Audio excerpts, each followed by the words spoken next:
Ser Podcast. Si os hemos contado toda la temporada de festivales, ya está aquí la carrera de premios que se abre con las nominaciones a los Forqué. En Estados Unidos también cogen carrerilla con el fin de la huelga y volverán las entrevistas y las campañas a saco de los actores. Entre los estrenos, David Fincher repite con Netflix en El asesino, un thriller con Fassbender haciendo yoga y escuchando a los Smith.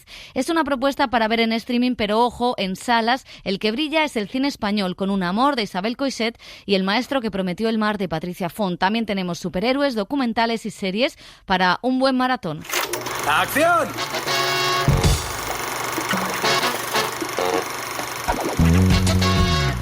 El cine en la Ser con Pepa Blanes.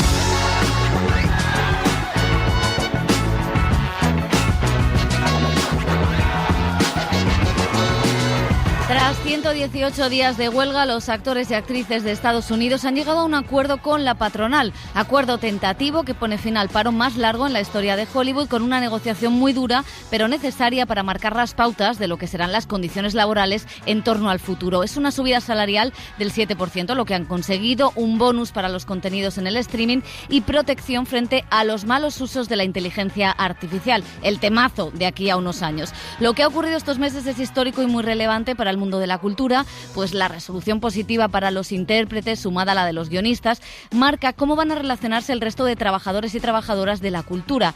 Estos meses se ha hablado mucho de que eran unos privilegiados, que había otros sectores más perjudicados que ellos, y quizá es cierto que el porcentaje pequeño de los actores acapara sueldos millonarios, pero la mayoría viven de manera precaria y esta lucha sindical era prioritaria para no perder plusvalías en favor de esas plataformas que cotizan en bolsa y que deciden qué contenidos y cómo los tenemos que ver. Por eso suenan algo feas y obsoletas las palabras de David Fincher, que pedía hace una semana que volvieran al trabajo, como si hubieran estado de vacaciones. Esperemos que este paro sirva para que algunos, entre ellos Fincher, sepa que la lucha de los trabajadores trae beneficios a todos, también a sus futuras películas y a los técnicos que trabajarán en ellas. Si algo que da de esperanza, con todos los matices que pueda hacerse a esta huelga y a este acuerdo, es que los trabajadores todavía en este mundo cada vez más individualista y obsesionado con Instagram se pueden conseguir avances laborales. Ojalá que esto haga una industria más fuerte y decente, y ojalá que influya también en España, donde la situación sigue siendo muy mala, pero por falta de ayudas y también por la sombra de la censura en algunos ayuntamientos, que no cesa. En la campaña de premios que arranca ya vamos a volver a ver los oropeles, pero que no se nos olvide que detrás de la alfombra roja hay mucha gente que no llega a fin de mes. Por eso, más que nunca, y ahora que parece que habrá acuerdo de gobierno, se necesita ese estatuto del artista que se resiste, y también nuevas medidas para que las plataformas y las empresas no se queden con los beneficios de los actores.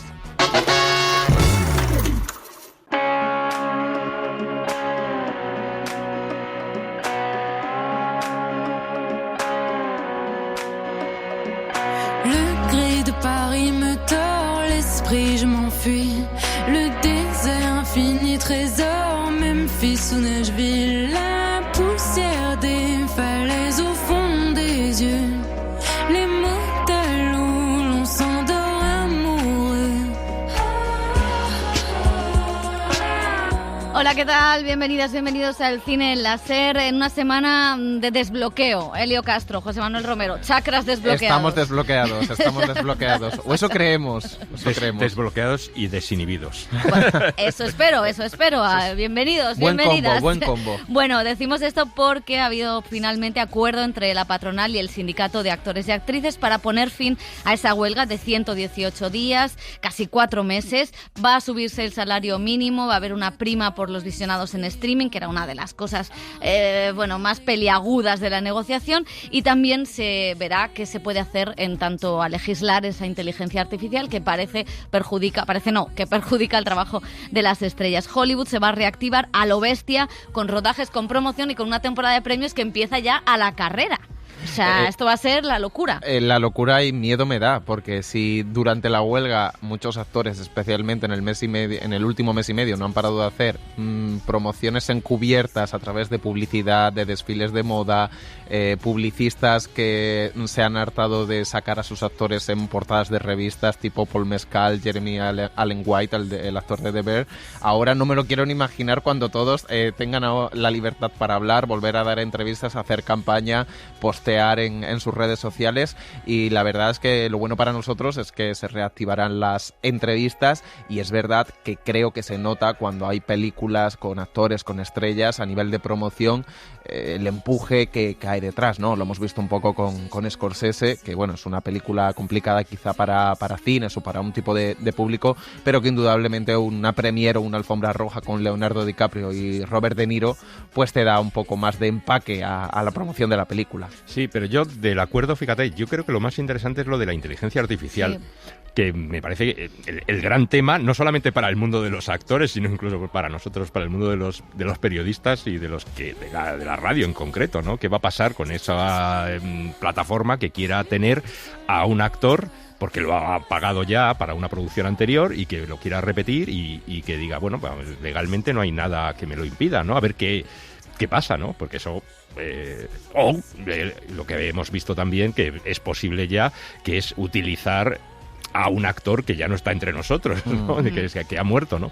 En fin, que yo creo que es lo más apasionante, discutido y peligroso. Y sobre todo que al poner, a mí me parece muy interesante dos cosas. Me ha parecido una huelga muy importante con todos los matices a las cosas que algunos excéntricos han hecho, ¿no? Y demás.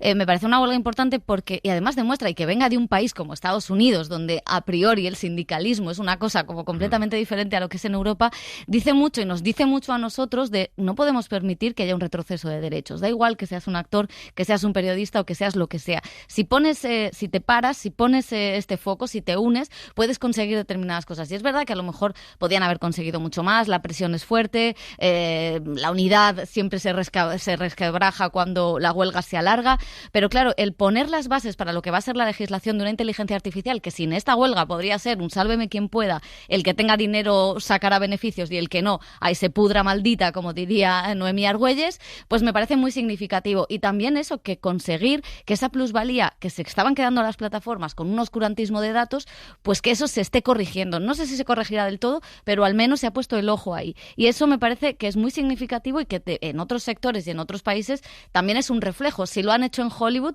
y ha servido y no ha pasado nada y no se han quedado sin trabajo y la industria puede seguir, a lo mejor es que exigir los derechos también lo podemos hacer. Esa cosa de escaparate me parece también importante. Importantísima, sí. Bueno, y decíamos que empieza la campaña de premios, ya ha empezado también en España, hemos tenido las primeras nominaciones, la de los premios Forqué de los productores, con sorpresa, porque bueno, pues se ha quedado fuera Un amor, que era una de las películas que estaba bueno, pues digamos en el debate, ¿no? Que podría colarse entre las favoritas. Está Upon Entry junto a Cerrar los ojos de Víctor Erice, La sociedad de la nieve de J. Bayona y 20.000 especies de abejas. Es verdad que hay 4, no 5, o sea que los Goya no sabemos qué puede pasar. Nominaciones curiosas. Sí, ¿no? Son un poco, hay cosas sorprendentes. Yo la de Upon Entry a mí me gusta mucho. Es una peli que me gusta mucho, pero no la dibujábamos o no la teníamos en la cabeza para la temporada de premios. En este caso todo parece indicar que hay propuestas fijas, ¿no? En categoría de mejor película, que puede ser Erice, La sociedad de la nieve de Bayona, que para eso también nos va a representar en los Oscar, y también la ópera prima del año y consenso, que es 20.000 especies de abejas, pero también con la posibilidad de meterse seguramente en mejor película en los Goya. Con esas 3 fijas, pues ahí se abre un abanico de oportunidades para otras películas de cara a los Feroz y los Goya, que en este caso ha sido sorprendente por eso, porque entrará Upon Entry y no entrarán otras como Un amor, Saben aquel, que podría ser también una propuesta muy de los Forqué. Y bueno, esto nos anima realmente. También ha entrado Alberto Aman en la categoría de actores, con lo cual anima un poquito el salseo de estos meses que nos espera. Sí, y hay entre las actrices Helio, Laia Costa, que ganó el año pasado por Un amor, y Blanca Portillo, que ganó hace 2 por Maisabel. Vuelven a estar nominadas hace muy poquito, o sea que como poco. Luego está María Vázquez con Matria, que la verdad es, y Malena Alterio, que quizás son los 2 rostros que menos han estado, ¿no? en las nominaciones. Sí, de todas maneras hay muchas películas que el público no ha podido ver, ¿no? Y entonces estos premios quedan un poco encapsulados. Un poco previos, ¿no? Sí, pero yo espero que a raíz de esto pues se levante el interés precisamente para que el público acuda a ver estas películas y pueda valorar el trabajo de estas actrices que hemos visto en festivales, ¿no? Por ejemplo, en Valladolid. En Valladolid, sí. Hablábamos de Un amor, enseguida volvemos a ella porque es uno de los estrenos que llega a cines, pero antes nos vamos con David Fincher. Para mí la música es una distracción útil. Me ayuda a concentrarme y evita que la voz interior divague.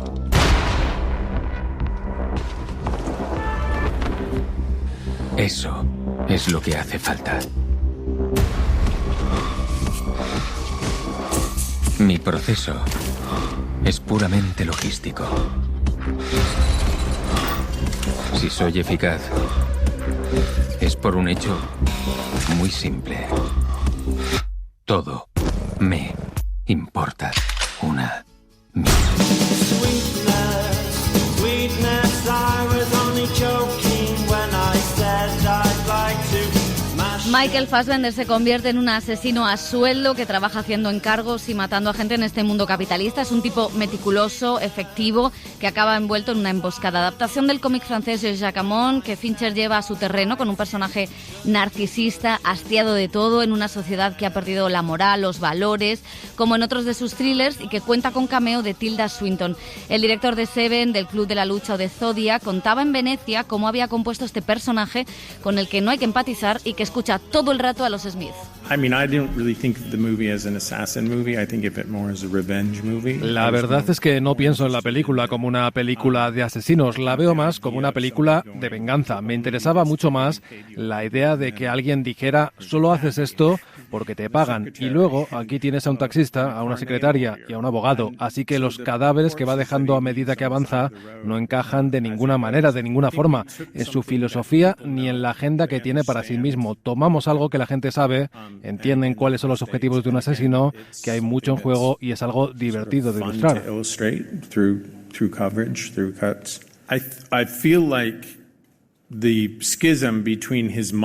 La ruptura de su mantra, de su fórmula como asesino, entre lo que se dice a sí mismo para vivir y su comportamiento, al cual se tiene que adaptar, es ahí donde, en última instancia, existe la película, donde existe el personaje. Así que queríamos ser muy rigurosos y formales con respecto a ciertas composiciones, sobre todo porque su voz en off es segura y llena de confianza, y porque su voz en off nos dice exactamente qué es lo que cree que va a hacer. Y luego, en el momento en que eso desaparece, el estilo cinematográfico cambia, incluso el estilo de la música cambia en ese momento. Así que intentamos usar esa naturaleza frenética para redirigir la acción y mostrar realmente lo que le está pasando.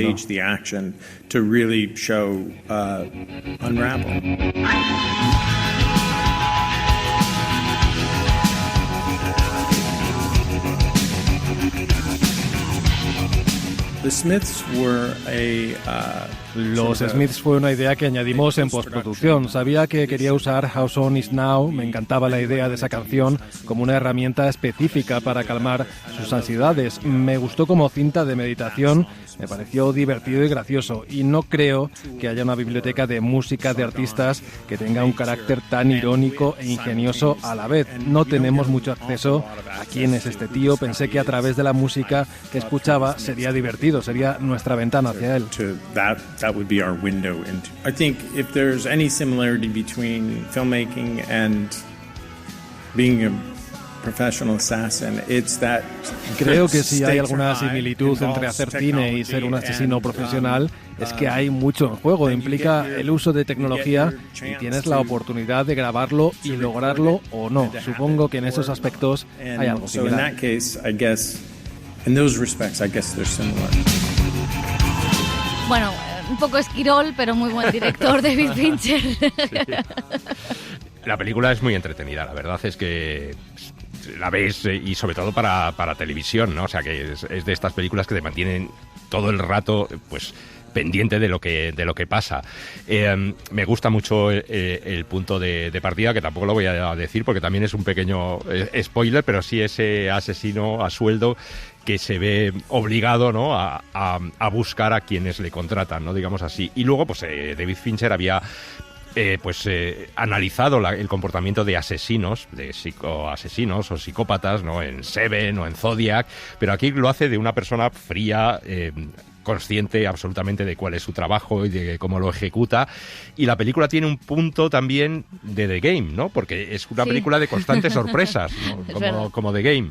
No es quizá la película... Y de hombres narcisistas, de hombres también, muy, como muy The narcisistas, Game. Sí. A mí me decepciona un poquito el desenlace de la película, pero todo lo demás, la verdad es que se ve como un tiro, ¿no? Como el tiro que lanza este asesino a sueldo. A mí me gusta mucho que el cómic era mucho más político, en el que bueno, los países por los que se iba moviendo este asesino y las causas que le llevan a convertirse en un asesino sin moral es precisamente pues lo que pasa en el mundo, lo que pasa en Palestina, que se menciona en el cómic, lo que pasa en Cuba. O sea, muchísimas de las cosas que ocurren en el mundo son las que hacen ver la hipocresía de gobiernos que permiten el asesinato. Entonces, ¿por qué un ciudadano común no lo puede hacer?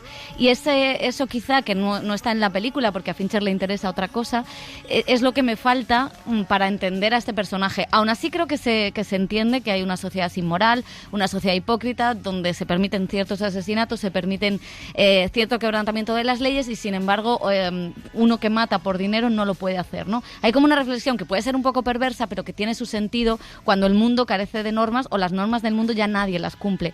Esa idea me gusta, me parece bastante profunda, y luego la hipocresía de poder comprar un arma o cualquier arma por Amazon, ¿no? Que eso también está en la película, como la tecnología, como el capitalismo pone a tu alcance cualquier cosa para destruir a los demás. Eso me parece interesante, y cómo lo hace con esa retranca que tiene Fassbender y que tiene Fincher al contarnos al personaje. La idea de los Smith me parece brillante, porque ¿quién hay más narcisista que Morrissey? Nadie, Fassbender. Y entonces sí me parece muy, muy brillante cómo lo cuenta, cómo rueda cada plano, la ventana, las referencias a la ventana indiscreta. O sea, cada cosa que hay me parece apasionante. A mí la película me gustó mucho y me parece que es más profunda de lo que aparentemente pueda parecer. Sí, totalmente de acuerdo. Además, juega todo el rato con esta idea muy cinematográfica y muy utilizada, que es el hombre sin rostro, más en una sociedad tan tecnológica como decía Pepa, y el hombre sin pasado, ¿no? No le interesa absolutamente nada, le interesa la capacidad la capacidad de este hombre para asesinar, pero como trabajo, ¿no? Como oficio. La meticulosidad es una película sobre el trabajo y el oficio, y por eso, indudablemente, ahí está la comparación con él, o como un alter ego de Fincher y su obsesión con estas palabras que se dice de precisión, repetición, que no lo podemos imaginar a él en cada toma diciendo precisión, repetición, encuadre, toma, ¿no? Entonces creo que tiene muchos elementos también. Falta de sentimientos también. Total, toda esa frialdad, ¿no? Que tiene este hombre tan parco en palabras, la facilidad para moverse por un mundo capitalista tan deshumanizado, como decía Pepa, desde la compra en Amazon, pero también Google Maps es cómo se mueve, ¿no? Con la moto, y también en el McDonald's tú vas y compras en una ventanilla y no te ven ni la cara. Entonces tiene todos estos elementos que a mí me gustan mucho. Decía Pepa, la ventana indiscreta en ese inicio tan potente que tiene la película. También El silencio de un hombre de Melville se ha comparado mucho. Yo me he visto la peli y es verdad que es muy curioso, sobre todo por la disonancia tecnológica, ¿no? El otro llevaba una ristra de llaves y este hace una copia en cualquier momento. Y creo que tiene esa desazón por este mundo en el que habitamos, pero en algún momento de la película creo que no explota del todo. Entiendo que es lo que quiere hacer, pero a mí se me queda un poco irregular en muchos momentos, porque en los diferentes viajes creo que va perdiendo fuelle la película. Oye, muy bien, Michael Fassbender, la verdad es que es fabuloso. Fabuloso. Y le echábamos de menos, porque hacía tiempo que no le veíamos ahí haciendo un papel, o sea que perfecto. Perfecto, a ver si está en la Está campaña. En forma, ¿eh? En la campaña, está en forma. Siempre. No diremos más, está en forma. Siempre está en forma, hace yoga. El cine en la SER con Pepa Blanes.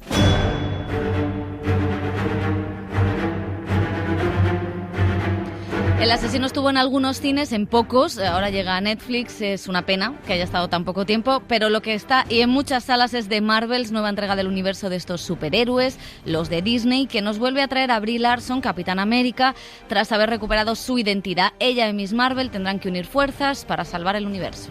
Carol Danvers, la hija pródiga de la Vía Láctea. Nick Furia, mi hombre favorito de un solo ojo, ha interconectado nuestros poderes lumínicos. Así que nos intercambiamos cuando los usamos. Tú puedes absorber la luz. Yo puedo verla. Y Kamala... ¿Quién es Kamala? Hola. Puede transformar la luz en materia. 3 mujeres protagonistas en esta película, dirigida por Nia Da Costa, directora afroamericana, escrita por 3 mujeres guionistas, producida además de por Kevin Feige, el jefazo de Marvel, por Mary Libano, responsable de Capitana Marvel.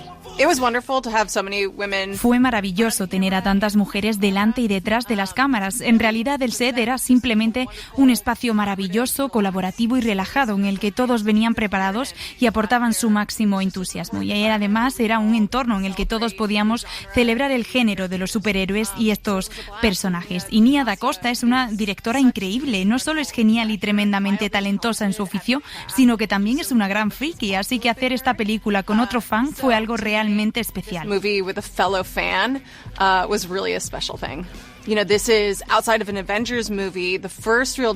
Este es, al margen de los Vengadores, el primer equipo real que hemos tenido en el universo cinematográfico de Marvel, así que toma prestado su ADN de los cómics. Y eso es algo muy especial, pero fue difícil de llevar a la pantalla y una vez más eso la convierte en una película muy rápida, llena de acción y propulsiva. Estoy muy emocionada de que la gente la vea. Creo que si eres fan de Marvel, seguro que puedes encontrar 1.000.000 de historias que te encantarán. Y si estás menos familiarizado, también te divertirás mucho. Bueno, otra cosa no, pero marketing saben hacer bien. El mundo superhéroes, el mundo Marvel estaba dando signos de agotamiento. En esta película había como un poco, la curiosidad de ver por dónde iba a salir. ¿Qué tal?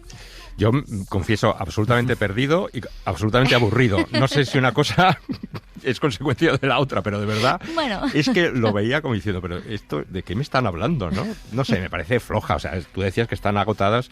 Yo creo que sí, que tienen que hacer una revisión porque me parece que ya han tocado fondo. Me parece que esta película es mala, o sea, de guión, mala de planteamiento, no es graciosa y sobre todo que es un poco más de lo mismo, que una repetición infinita pero cada vez peor, no sé, pero es mi sensación. Pero ya te digo yo que es que es que te despistas un poco, ya no dejas de ver un personaje de repente y la película te suena completamente a chino. Es que además es que hay agujeros negros cuánticos, guerras civiles entre población que desconoces. Una referencia a Cats de los Cats. Sí, o sea, es un cuadro, es un desastre total la peli, creo.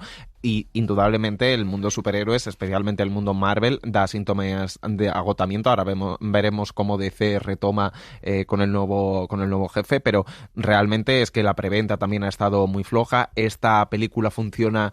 Ahí tienen un problema porque han confiado demasiado en el fandom, ¿no? En los fans. Y esta película es una secuela de Capitana Marvel y como una especie de continuación de Mrs. Marvel, que es una serie que sacaron en pandemia y que entonces unen muchos universos donde todo el mundo no está todo el rato viendo series y películas de Marvel. No es ese evento. Entonces yo creo que ahí fallan totalmente y que hay síntomas de fatiga indudable. Luego la película además creo que ha sido problemática. Han rodado como en 3 años, han re-rodado escenas y yo solo todo el rato viendo la película pensaba, Brie Larson, esta chica ganó un Oscar y no ha vuelto a hacer nada reseñable y se equivocó, creo, tremendamente entrando en este universo Marvel, aunque esté muy bien pagado, pero creo que no está muy contenta, o dicen en Estados Unidos que hay bastantes problemas, pero sí que es verdad que necesitan un reseteo y hay rumores de que vuelvan los Vengadores, así que...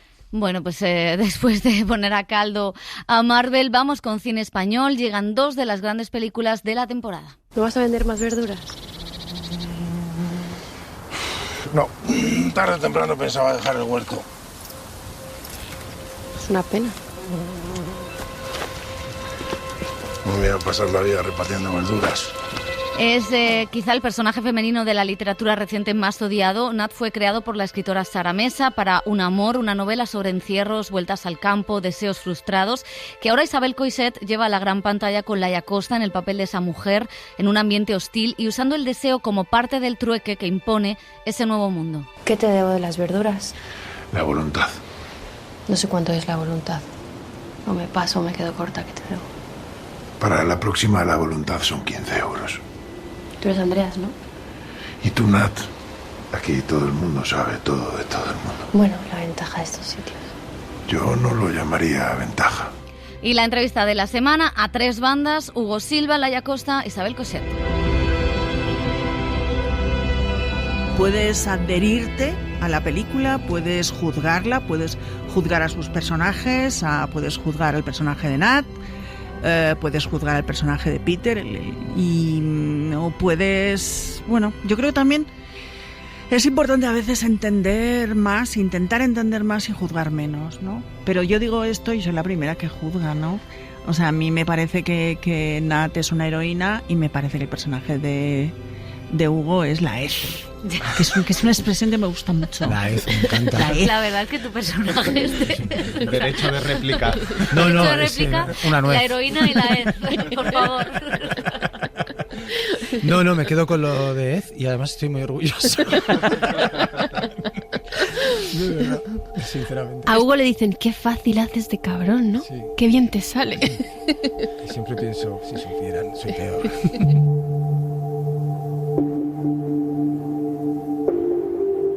Ya viste cómo estaba todo. Esto no es una casa rural con encanto y gilipolleces de estas que ya te lo dije, ¿te acuerdas? Es verdad que es un personaje que a priori, y ha tenido que también venir Coixet a decirnos, bueno, es una heroína, pero al principio cuando lees la novela dices, uff, qué antipático, ¿no? Y sin embargo, tanto tu interpretación como la manera en que se cuenta en la película, es un personaje al que entiendes, vas entendiendo a lo largo de la película. ¿Cómo es también enfrentarte tú a un personaje que a priori tiene esta antipatía? A mí me llamó mucho la atención eso y sobre todo porque yo también he estado ahí, también la he juzgado antes de empezar el proceso creativo de ser sus zapatos y de sentirla, y después te das cuenta que el ejercicio de la empatía es un ejercicio que no sabemos hacer, ¿no? Que decir yo entiendo lo que te pasa pero no lo he vivido entonces no lo entiendes, ¿no? Tienes que pasar por esa piel para entenderlo realmente. Luego me llamaba mucho la atención, ¿no? Cuando leí la novela de Sara Mesa, ¿no? Que al final ella es una escritora que está todo el rato como destacando esas contradicciones, ¿no? Y luego cuando Isabel me pasó el guión, que también ella trata muchísimo en su trabajo, ¿no? En todas las películas que ha hecho, sobre todo esos personajes femeninos. Yo siempre me pregunto, si fuera un hombre sería diferente, sería más fácil de entender. Lo pregunto porque siento que a veces no se juzgan tanto, ¿no? De golpe. Y una vez hecho el proceso y todo, yo ahora pienso, ¿quién no es Nat? ¿Quién no ha sido Nat en algún momento, ¿no? Es como, me siento totalmente identificada en los lugares comunes que creo que nos podemos encontrar todas con ese personaje. No me supuso algo muy difícil de entender en ese proceso. ¿Y decimos que es antipática porque ya la estamos juzgando o porque ¿Sí? tú has dicho es el personaje más odiado de la literatura reciente? Lo ha dicho Sara Mesa, cuidado. Y se lo dice Sara, palabrita del niño Jesús. No, yo creo que el hecho ya de calificarla como antipática, ¿no? Es verdad que yo me pongo muy a la defensiva porque yo no sentí esa antipatía por ese personaje, yo me sentí enseguida identificada en todas sus cualidades y en todas sus contradicciones. En el paso del mundo quiero aislarme o no le gustó suficiente a esta persona, ¿no? En toda esa cosa que tenemos de ruines todos, ¿no? Yo creo que es que hay que aceptar que tenemos manchas, todos. Y yo creo que el juicio de muchas personas, ¿no? Y ahora vengo de una tournée Roma, Tokio, Zúrich, Londres, Mallorca, y he visto muchas reacciones a la película, ¿no? Y siento que hay algo que es, no queremos ver a un personaje que nos devuelve una imagen de nosotros mismos que no es esta imagen idealizada que tenemos, ¿no? No queremos la mancha, queremos ser buenas personas, queremos estar del lado bueno de las cosas siempre. Y las personas no estamos todas, no somos de una pieza. Y yo creo que esa complejidad de Nat es lo que me gustó a mí, es lo que queríamos reflejar, ¿no? Pero yo pienso, ¿en serio después de ver la peli, la antipática es ella? ¿En serio? O sea, ¿qué estamos haciendo mal? ¿La antipática de un amor es Nat? ¿De todos los personajes que la rodean? Es enfermizo si lo piensas así, ¿no? Totalmente. Es como señalizar a la víctima, culpabilizar a la víctima. ¿Por qué no te vas tú? Pero tiene que ver con lo que decías antes de... claro, es que si fuera un tío, el juicio sería otro, ¿no? O claro. sea, la mirada sería otra. Sí. O no habría película, a lo mejor. Pero bueno, hay película, por suerte llega a los cines, y uno de esos tíos que aparece, lo que está muy bien en la película es que cada personaje masculino es peor que el anterior. Eso está muy bien. Está muy bien. Lo siento, Hugo Silva, la hez humana. No, pero en el caso de tu personaje, claro, a priori es el falso aliado, podríamos definirlo, ¿no? Es una persona con la que podemos toparnos, que quizá no tiene el físico, ¿no?, de Jobbik, no tiene ese acondicionamiento, y sin embargo es el que luego más tiricia te da, casi. Bueno, es este tipo de personajes que yo creo que incluso la sociedad es un poco, en la que vivimos, es un poco así, ¿no? Esta falsa amabilidad, no sé, algo como de victimismo, algo también de esta cosa de yo lo único que quiero es que tú estés bien, ¿qué le vas a decir a un personaje? ¿Qué le vas a echar en cara a un personaje así, no? Cuando realmente es un narcisista. Y es un tipo de personaje que realmente existe. O sea, lo que pasa que bueno, que aquí lo ponemos encima de la mesa y es como, oh, qué horror, tal, pero es que hay mucho Peter por ahí, muchísimo. Y creo que nosotros somos un poco Peter a veces, porque seguimos esa corriente narcisista que hay, incluso social. Por eso también estoy muy orgulloso de haber hecho un personaje que sea tan porque creo que hay algo de esto, lo estoy diciendo mucho, pero es que de verdad que lo pienso, creo que hay algo de labor social, porque si alguien de repente ve la película, bueno, que la película la recomiendo, de verdad, pero si alguien ve la película y de repente dice, hostia, este tío me recuerda a Pepito, Manolito, a tal, que mande al carajo directamente a Pepito, a Manolito, a tal. Es lo mejor que se puede hacer, de verdad, con un narcisista de este tipo. Pero que creo que es lo más difícil de reconocer estos Peters, ¿no? Sí. Es como, son los más normalizados en la sociedad. Sí. Todas estas agresiones las hemos hipernormalizado. Por eso no vemos la agresión. No sé si los Peters del mundo saben que son Peters. No lo saben. No lo saben. Lo peor es eso. No, que creen que son hombres de izquierdas. Totalmente. Reconstruidos. No. Que se pueden pintar las uñas de negro, ¿eh? De verdad. Y sigue siendo Peter. De verdad. Es que esto es así. Sí. Es que no da igual. Vamos a salirnos para no enemistarnos con nosotros. No pasa nada. Pero qué fácil hace Hugo de Peter. No, es que además ha sido un gusto hacer un personaje que no haya que salvar por ningún lado, es que no hace falta, y yo estoy acostumbrado a hacer personajes que aunque sean antihéroes siempre se les termina salvando por algún sitio, se cuenta la historia en la que bueno, y por eso hizo esto y tal. No, este es un tío así porque los hay. ¿Qué te debo de las verduras? La voluntad. No sé cuánto es la voluntad, o me paso o me quedo corta. ¿Qué te debo? Para la próxima la voluntad son 15 euros. Tú eres Andreas, ¿no? ¿Y tú, Nat?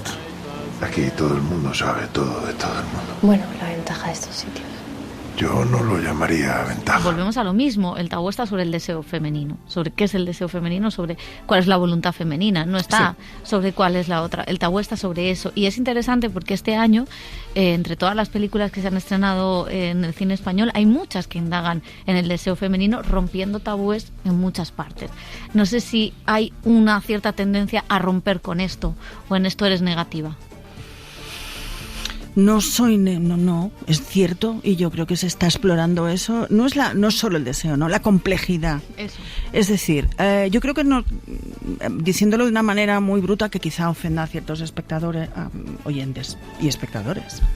Yo creo que admitir que tu corazón te dice una cosa, tu cabeza te dice otra y tu coño te dice otra son cosas que tenemos que admitir y que es así. Y que eso también nos conduce a situaciones que preferiríamos no asumir, ¿no? El problema del deseo femenino y cuando uno lo muestra de esa manera es que las mujeres pagamos un precio por el deseo siempre que yo lo calcularía en el triple de un hombre. En esa pequeña comunidad se ve muy claramente, ¿no? Lo de que es señalarte, la invasión de tu privacidad, que comentaba Hugo del personaje. Cuando tú decías que de alguna manera te sientes identificada con Nat, no sé si hay un paralelismo que tú en el cine, en algunos momentos, también te has sentido la señalada. Sí, en muchísimos momentos. Y aún ahora, que yo pensaba, bueno, ahora como soy una señora mayor yo les daré igual, ¿no? Pero no, o sea, es curioso como cómo hay algo que tristemente no cesa, ¿no? Lo que pasa es que, bueno, pues afortunadamente pues ya tengo la piel más curtida y ya, bueno, sí, me siguen afectando cosas, pero las coloco en su sitio y pienso a la vez que pienso, joder, no me podían dejar en paz, siento también el privilegio de seguir haciendo películas y de seguir haciendo las películas en las que creo, a las que defiendo y que me gustaría a mí ver como espectador.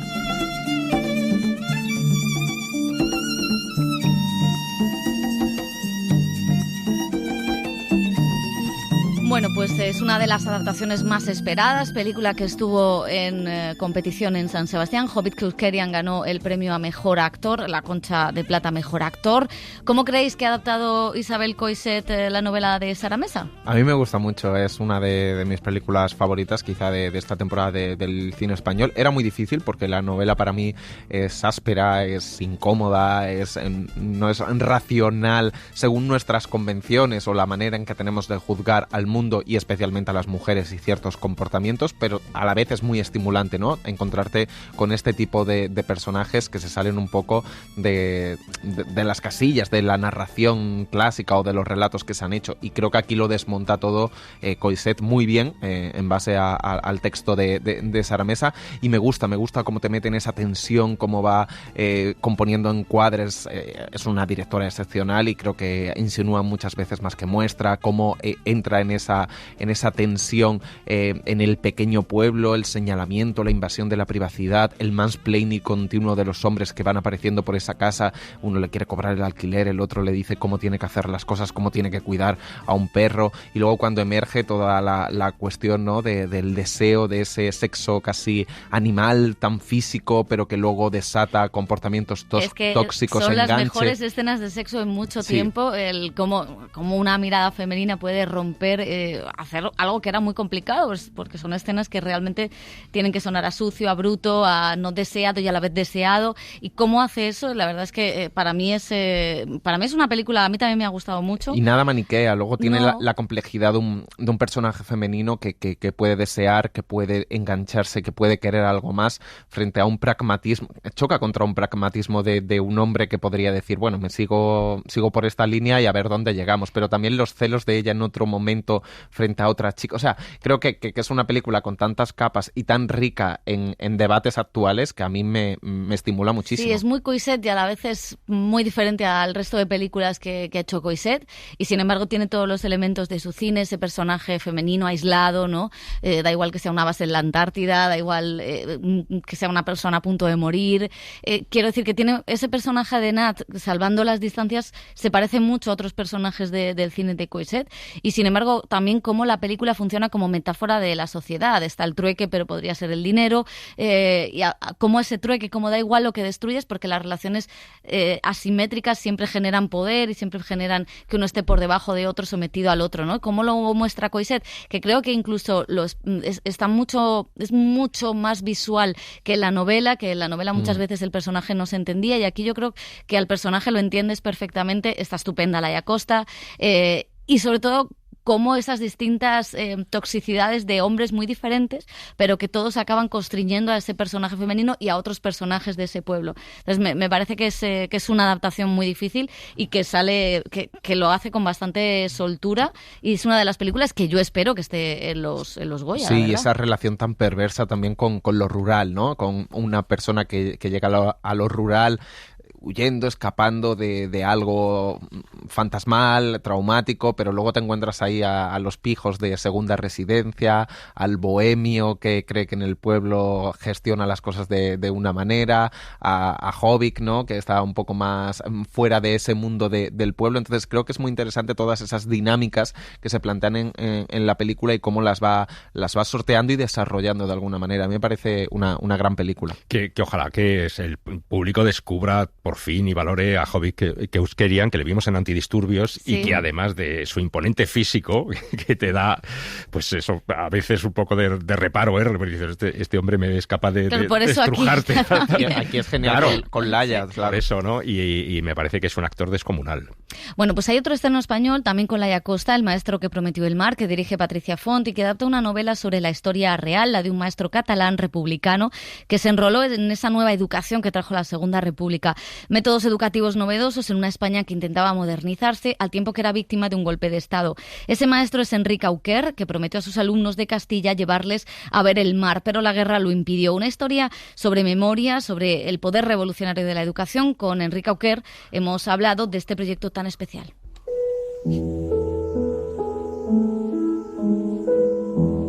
¿Os gustaría ver el mar? Sí. Pues quiero que enseñéis este cuaderno en casa y que vuestros padres lo lean y que les digáis una cosa muy importante. Que les digáis que este verano el maestro os llevará a ver el mar. Entro en el proyecto y Francesc Escribano, el productor, es una de estas personas que llevan 13, 10 años tirando de este hilo desde el 2010 cuando abren La Pedraja y se escucha que allí a lo mejor hay un maestro catalán, ¿no? Con la suerte de que aún quedaba gente viva que pudiera restaurar artesanalmente casi esta memoria, ¿no? Como este olvido, ¿no? Enterrado y que se han responsabilizado de ir creando este relato y recuperándolo. Y a mí, Francesc Escribano, a Sergi Bernal, toda esta gente me han ido pues dando material y acompañándome, yéndome explicando y me he responsabilizado a tope de ir cogiendo todo esto, ¿no? Para ir formando pues esta conciencia. Mira qué delicia. Tenemos turradas, amball, tumaca, oli y sal, más comúnmente conocido como... Pam tumaca. Pam tumaca, ¿sí? Eso hace años que no lo veía. Pues va, por favor,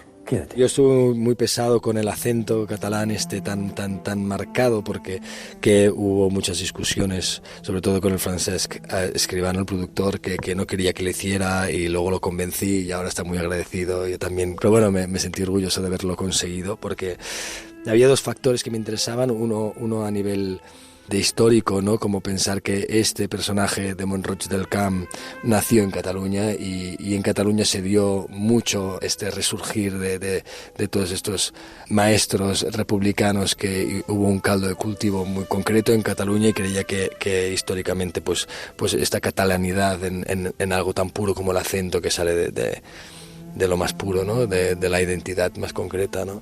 Creía que era importante y luego también me servía para explicar esta cosa de un personaje fuera de un sitio que no es el suyo, ¿no? Todo el rato. ¿Con qué derecho se cree usted a descolgar a nuestro señor? Mire, como estoy seguro que usted ya sabrá, en España, desde que ganó la República, la educación es laica. Y no hay ninguna ley ni ninguna norma que me obligue a mí a tener ningún crucifijo colgado en estas paredes. Parece que sigue siendo igual de importante hacer memoria porque parece que hay muchos niños, adolescente y joven que de repente cantan el Cara al Sol y no saben ni qué cojones están cantando, ¿no? Bueno, hay como esta derecha española que se ha enrocado una postura que parece que ya no puede pactar con nadie más que con ella misma y al darse cuenta de este desastre de no escuchar a la España plurinacional y no poder pactar con ella, pues de repente está tan enfadada de que si no gana con mayoría absoluta, pues, y que el hecho de que el pacto pueda surgir en todo lo otro, pues están allí intentando reventarla, ¿no? Como pasa en la película. Pues sí, la verdad es que la película se estrena en una semana conflictiva. De hecho, el pase fue el preestreno fue a escasos metros de Ferraz. Sí, y bueno, el viernes se preestrenó en Briviesca, donde se prohibió la obra de teatro, ¿no? De Alberto Conejero, sí. Y bueno, pues la verdad es que sí, que hay cosas que te dicen, bueno, esto que ocurrió en el año 36, pues por supuesto estamos lejos de que ocurra, pero que encuentras algunas cosas que dices, esa intolerancia, es tremendo, ¿no? Y entonces la película es muy bonita, la verdad es que es la típica película de este género del maestro que quiere cambiar las vidas de sus alumnos, que lo hemos visto en muchísimas películas, sobre todo, y con ese punto de la memoria histórica que, fíjate, estaba hablando yo también con la directora y con él, que el cine de ficción apenas lo ha mencionado. Estaba en Madres Paralelas de Almodóvar. A pesar de que las malas lenguas y los malos relatos digan que mucho, pero mucho. No, estos casos no. Y entonces la historia que va a dos bandas, ¿no? Porque también Laia Costa pues se intenta en los tiempos presentes pues recuperar la historia de su abuelo y de su bisabuelo, y se encuentra con la historia de este maestro, y está la propia historia de este maestro interpretado por Enrique Auquer, que yo creo que va a ser uno de los candidatos al Goya, porque está muy bien, muy expresivo, muy vitalista. Y luego hay dos tonos, ¿no? Hay un tono vital en la historia del maestro que termina trágicamente, y hay un tono bastante amargo y bastante pesado y bastante tristón en la época actual de Laia Costa, paradójicamente, ¿no? A mí me gusta esa unión de las dos generaciones porque, bueno, hay una generación del silencio, ¿no? De hombres y mujeres que no quisieron hablar, que no quisieron contar, uno por el miedo y otro por la incapacidad de poder sacar ese dolor de dentro, ¿no? Él decía que había un miedo impuesto y otro autoimpuesto. Total. Y entonces, como la generación de los nietos es un poco la que quiere resalcir ese honor, ¿no? Como nietos y bisnietos son los que están en las fosas, como los arqueólogos son gente muy joven, como muestra en la película, y como luego mostrará un cómic que es muy interesante y que ojalá tenga adaptación televisiva, cinematográfica, perdón, que es el de Paco Roca, ¿no? Que es también sobre la fosa de Paterna, y que de alguna manera pues muestra el trabajo muchas veces precario, a contrarreloj, para que no se acabe la burocracia de la subvención, para poder abrir una fosa, ¿no? Y cómo, a mí lo que más me gusta es cómo se ha desarrollado la historia, cómo alguien que estaba en la fosa dice: aquí estaba mi maestro catalán, ¿tú eres catalana? Entonces, cómo esas cosas, cuando no hay además documentación, cuando no hay casi material histórico, aparecen de esos supervivientes que de repente van perdiendo el miedo. Y creo que la película muestra muy bien eso. Y luego me parece que el momento con los niños de esa escuela, que recuerda un poco a La lengua de las mariposas, sí, pero con un personaje un poco más luminoso que Fernando Gómez. Y esos métodos educativos, claro, es que los maestros fue uno de los colectivos más masacrados, no solo durante la guerra, sino durante la posguerra, porque habían enseñado la libertad de pensar, ¿no? Y entonces ese homenaje también me parece muy bonito. A mí me parece preciosa, me la lloré entera, vamos, no paré casi en toda la película, y no soy fácil de llorar, pero es verdad que este género que decía Elio de profesores y alumnos, si está bien hecho, o sea, te llega por algún lado. Y decías, Pepa, lo de los nietos, que es verdad que es muy bonito que sea así en la película, esa generación intermedia, no solo la generación del silencio, sino la generación que no tuvo recursos legislativos ni legales para hacer esas búsquedas, aunque la sociedad civil se organizara. Y una frase que creo que dice algo así Laia Costa, que dice: no tengo esperanza, lo que no tengo es tiempo, ¿no? Entonces sí que me parece que toda esa idea que tiene la película de contarle a un ser querido antes de que se vaya en esa residencia, he encontrado, sé tu pasado, algo que tú has callado, pero que ahora lo podemos compartir y yo saber más de ti, es muy bonita, más toda la parte del drama situado en los albores de la guerra civil, y lo bonito que es presenciar algo que es lo revolucionario, ¿no? De una educación que emancipe a esos niños, que los haga imaginar, pensar en otros mundos, que no sea una educación en la que me tenga que saber de pe a pa todas las cosas, sino en la que piense, en la que cree, cuando crean esas cuartillas a mecanografía, ¿no? Cuando estaban montando los niños. Yo creo que hay momentos muy mágicos en la película, y que tiene mucha emoción, y que luego los actores están muy bien. Enric, como decía Elio, puede salir perfectamente para la carrera de los Goya. Sí. No, decían que es que precisamente no está en los Forqué porque es una película, como decíamos antes, que se estrena ahora y quizá no ha tenido tanto recorrido, pero que ellos esperan que para los Feroz y para los Goya, pues que ya la hayan visto muchísimos académicos. Vamos a ver qué pasa. Bueno, vamos a terminar repasando más estrenos españoles. Hay comedia, El favor es una historia de enredos y familia y amoríos, que escriben Cristóbal Garrido y Adolfo Valor, y dirige Juana Macías. Sara Sálamo, Inma Cuesta y Diego Martín son tres hermanos pijos que acuden a enterrar a la mujer que les crió. Tengo que daros una mala noticia. Amparo ha muerto. ¿Quién? Amparito. A la tata. Que la tierra le sea leve. Y hay dos documentales, uno de ellos repasa el legado y la carrera de Fernando Méndez Leite, director, estudioso del cine y presidente de la Academia. Su memoria contiene la historia de nuestra cultura y de la política también de nuestro país y los cambios sociales que se han producido en las últimas décadas. En él participan voces como Mariano Barroso, Héctor Alterio o Alberto Aman. ¿Sabes la sensación que tengo desde hace un tiempo? Es como si estuviera sentado en una sala de cine por la que estuviera desfilando mi vida, mis amigos. A ver, Elio Castro, comente usted. Es el yerno de Alberto Aman. Muy bien, es el yerno de Fernando Méndez Leite. Te hemos pillado. Esa acotación, el momento corazón que está detrás de los cortes. Bueno, tercer estreno es La Singla, un documental de Paloma Zapata. La Singla era una niña encantadora, que le gustaba jugar, como a los niños, que siempre estaba contenta, siempre estaba dispuesta, todo le parecía bien y disfrutaba. Y pensábamos, Dios mío, esta criatura, con el problema que tiene, porque es sorda, ¿cómo es posible que baile por baile? Bueno, es la historia de esta mujer, La Singla, que se quedó sorda al nacer y que aprendió a bailar sin escuchar la música y usaba el baile para espantar el dolor mientras revolucionaba el flamenco.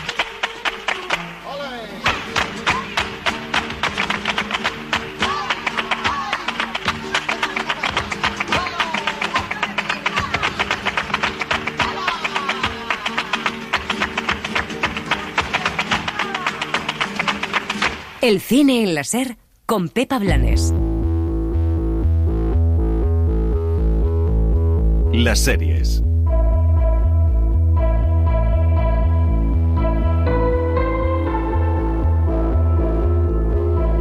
El terror y lo sobrenatural están viviendo una etapa de esplendor en la televisión española. No nos estamos refiriendo a la serie de Sálvame, que ya ha llegado a... Podría ser ya perfectamente.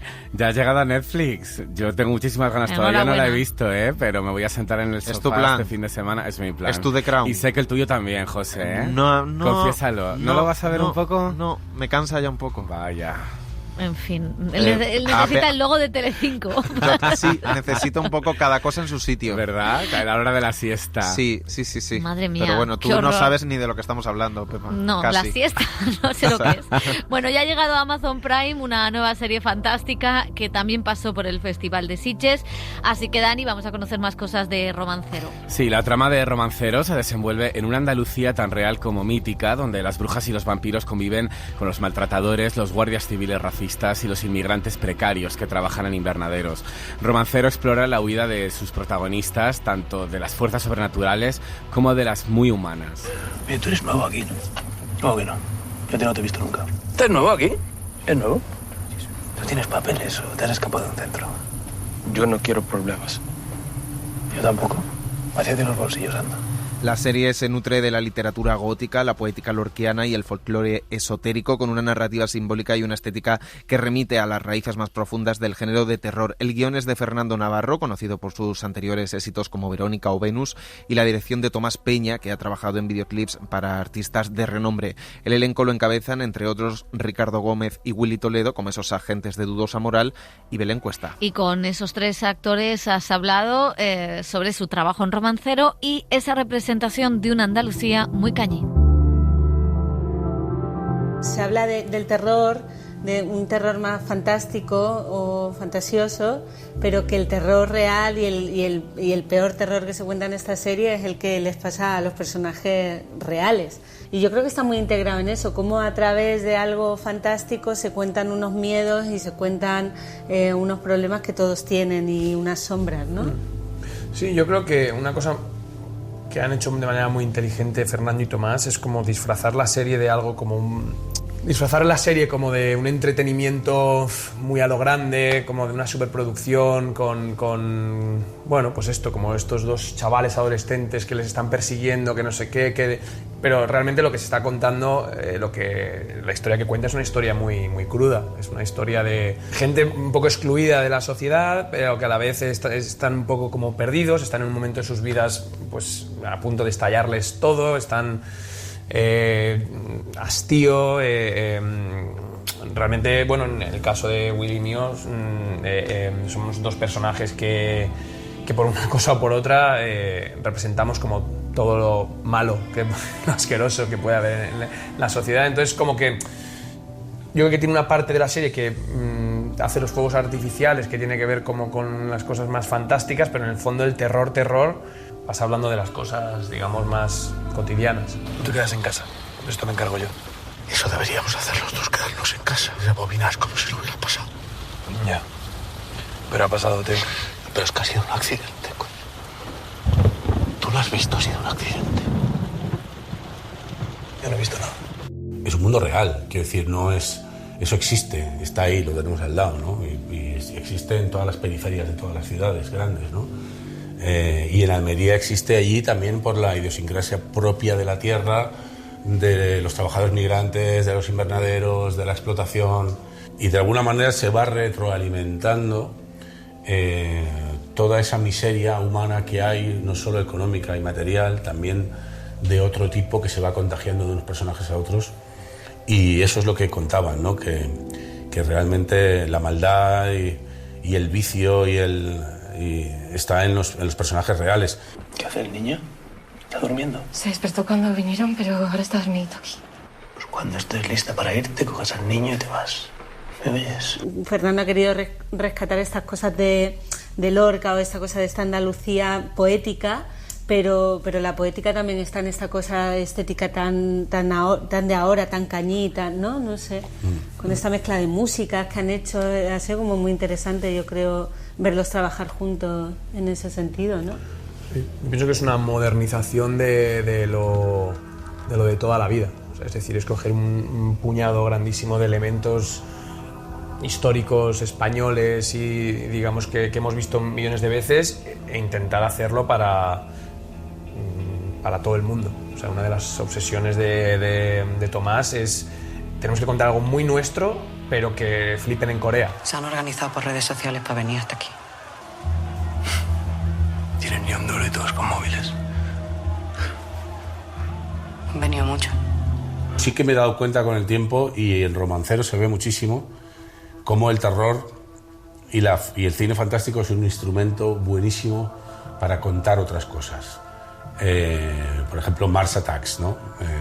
No nos está contando que vienen los marcianos, ¿no?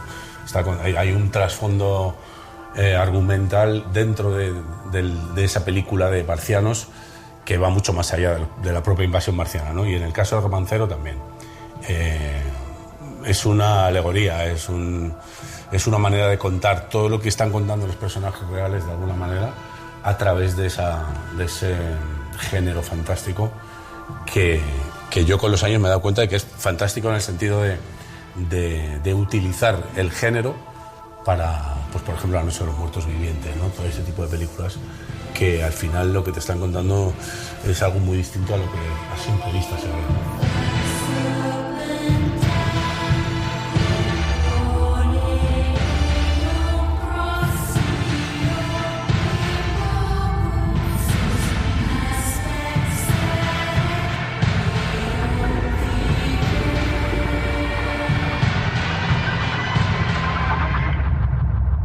Bueno, chicos, Romancero, que además tiene mucho que ver con una novela, bueno, un libro de relatos de Fernando Navarro que se llamaba Malaventura y que de alguna manera indagaba en esos universos entre el western almeriense y el Lorca, de ahí el nombre de Romancero, y también un poco todo, bueno, pues toda la realidad actual con los migrantes y el racismo y la Guardia Civil. ¿Qué os ha parecido?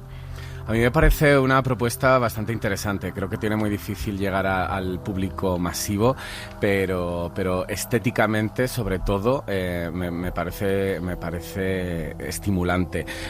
Creo que todas esas pinceladas un poco de cine social están muy bien insertadas. Toda la trama de los inmigrantes con papeles y sin papeles, los invernaderos, esa Almería desértica, la precariedad, los malos tratos, la masculinidad, todo eso está muy bien integrado. Creo que luego narrativamente tampoco inventa nada, es una historia de vampiros y de seres fantásticos y de dos chavales que huyen un poco, ¿no?, de todo eso y cómo esos vampiros les ayudan, pues es un poco ese Stranger Things un poco, ¿no?, llevado a esa Almería desértica, pero creo que en todo lo demás, tanto la propuesta estética también como muy de videoclip, con esos colores azul y rojo, esa propuesta también un poco poética de Lorca, todo eso sí que me parece bastante estimulante, narrativamente no tanto.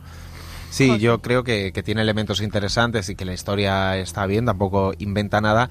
Creo que el problema es que acaba siendo un batiburrillo de muchas cosas y como que no focaliza muy bien narrativamente, como decía Dani, qué quiere contar y en qué se quiere centrar, ¿no? Entonces, por un lado, pues yo sigo a medias esa aventura adolescente, ¿no? Luego está esa trama religiosa mesiánica con esta argentina que viene a matar o evangelizar, los policías fachas, racistas, xenófobos de Willy Toledo y Ricardo Gómez, y luego ese contexto, ¿no? De caravanas, de inmigración, de esa Andalucía pobre, marginal, de las afueras de Almería, de todos los invernaderos, pero creo que en todos esos elementos y la propuesta estética y todo lo que quiere hacer, el uso del color, que ya lo sabemos, ese verde, ese rojo, todos esos elementos, acaba siendo como un poco, me acaba saturando en el sentido de que no concreta o creo que debía adelgazar un poco lo que quiere contar o contarlo de una manera, y acaba siendo muchas cosas y ninguna a la vez. Bueno, pues vamos a continuar y a mirar fuera de España para repasar el resto de los estrenos. Vamos a Reino Unido con la última serie del creador de Years and Years. Sí, es Russell T. Davies. Si os acordáis, revolucionó la representación homosexual en los primeros 2000 con Queer as Folk. Nos aterró, como decías, Pepa, con Years and Years, esa distopía tan real, y retrató también la última dura epidemia del SIDA en It's a Sin, en su última serie. Ahora vuelve con un biopic que se centra en los últimos años de la reina de la telenovela británica, Noel Gordon, una leyenda que vio como toda la industria de la televisión le daba la espalda de un día para otro. Nolly es una miniserie de 3 capítulos estrenada aquí en Filmin y protagonizada por Helena Bonham Carter. Los hombres pueden recostarse, espachurrarse y mirar las cosas que nos gustan con desdén, con el morro torcido, con desprecio. Pues deja que te cuente. También sentimos desdén y desprecio. Y también torcemos el gesto con asco. Nolly fue la primera actriz que apareció en la tele británica en color, también fue la primera mujer que entrevistó a un primer ministro y congregó a millones de espectadores delante de la pantalla con la telenovela Crossroads durante 18 años. Russell T. Davies pone el foco en ese entorno laboral en el que se produjo el polémico despido a una mujer que desafiaba lo que se esperaba de ella en los años 70 y cómo el sistema acababa por volverse contra las mujeres que no seguían las reglas del juego. La verdad es que ella no sigue mucho las reglas porque no respeta ni una coma de un guión. Dice esto lo pongo aquí y no sé qué os ha parecido. Bueno, pero después de 18 años siendo la reina de la telenovela británica, ¿por qué va a hacerlo, no? Yo creo a mí que no me ha gustado, solo he visto el primer capítulo y no me ha gustado nada. ¿No? Nada, o sea, me parece, nada. Yo sí que he entrado, ¿eh? Bueno, yo no he terminado, yo he visto los 2 primeros y me parece que me has puesto una cara ahora que no, funciona bastante bien. No, es que es verdad que todo lo que he leído, toda la gente con la que he hablado, pues bueno, más o menos las opiniones son favorables, pero me ha sorprendido tú, esa Pepa. Contundencia, ni Sálvame Pepa. Ni Nolly. Nada. Sálvame ni Nolly y Romancero solo he visto el primero, espérate que llegue. Yo creo que tiene cosas, o sea, que hay cosas que está bien, lo bueno es que son 3 capítulos, como hacen las buenas series británicas, lo que haya que contar, y a mí siempre me interesa, es verdad, un poco endogámico, pero esto del mundo de la televisión por dentro, todas estas cosas que surgen, ella como una como diva, que ya lo he visto. como tal. O sea, es como una historia sí, de Next, o sea, no me aporta nada, y ella tampoco me parece que esté especialmente bien. O sea, pues yo la veo bastante bien. Me ha gustado mucho la interpretación, o sea, lo que creo que sostiene es la interpretación de ella, más que otra cosa, pero sí que a mí me gustan esas bambalinas del guión de la telenovela, de esas series tan diarias, antiquísimas, que se graban en la manera de rodar los decorados, me desmonto, me cambio un decorado, respeto las líneas, si no llegamos a tiempo. La otra televisión de esa época tiene algo que a mí me atrae, de tenemos que rellenar 20 minutos y si nos quedamos en 19 hay que fingir que suena el teléfono. Que alguien muere. Claro, hay que matar a alguien, puede ser, pero sí que creo que tiene cierto encanto y que se ve bien sin, no me ha flipado, pero creo que está bien. Bueno, vamos a volver al terror porque hace unas semanas llegaba a Netflix lo que podríamos definir como un Succession sangriento. Es la última serie de Mike Flanagan con la plataforma, una actualización ahora del relato de Edgar Allan Poe.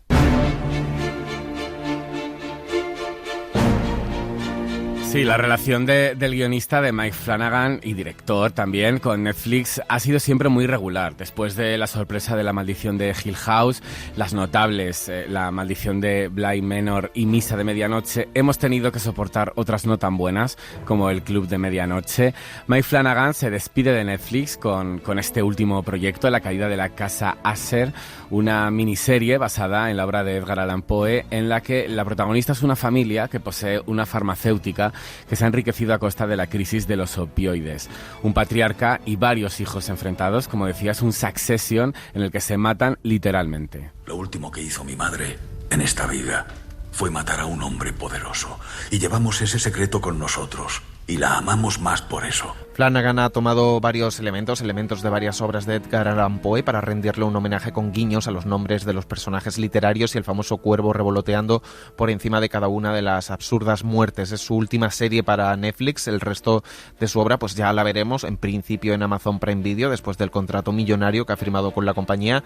Ahí es donde estrenará la adaptación a la pequeña pantalla de La Torre Oscura, de Stephen King, el proyecto con el que dice ha soñado toda su carrera. Bueno, pues es cierto, mira, fíjate, esta me ha gustado más, es fallida, tiene cosas que no me gustan, pero me parece que es muy interesante lo que propone, que es trasladar y sobre todo adaptar a Edgar Allan Poe, que es un autor hipermanido en el terror, y es adaptarlo de una manera contemporánea, con esa familia que podría ser Succession. El relato se le va, hace aguas, pero el meternos en la historia de una familia, que es la que creó el oxicodín, y cómo acaban en los tribunales, y cómo el terror se usa para hablar de todo ello, me parece inteligente, aunque, como digo, no es... me aburre. Estoy yo fina hoy, estoy yo fina. Tampoco, Pepa, que te vamos a tener que traer. No lo sé, no lo sé, porque The Crown tengo yo mis prejuicios previos. Así no se puede trabajar. ¿Algo más que añadir? Nada más, a mí tampoco me ha flipado, yo lo dejo ahí. Yo estoy un poco cansado ya de Mike Flanagan. La verdad es que después de La maldición de Hill House, todo lo que ha hecho me ha parecido que ha ido a peor. Así que pues a ver si en Amazon Prime Video le dan un toquecito y vuelve a despuntar. Bueno, lo que quiera, pero ahora ya vienen las semanas grandes. Vuelve The Crown. Bueno, Lo dejamos aquí. Adiós.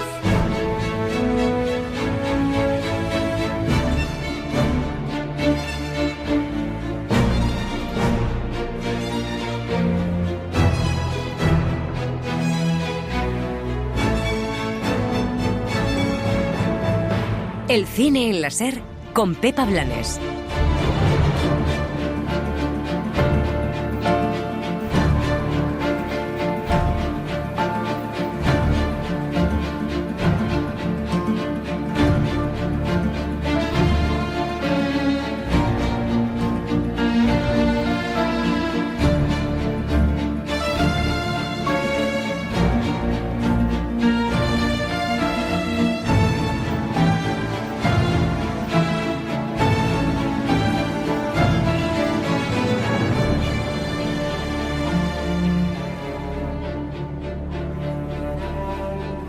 Suscríbete al Cine en la SER.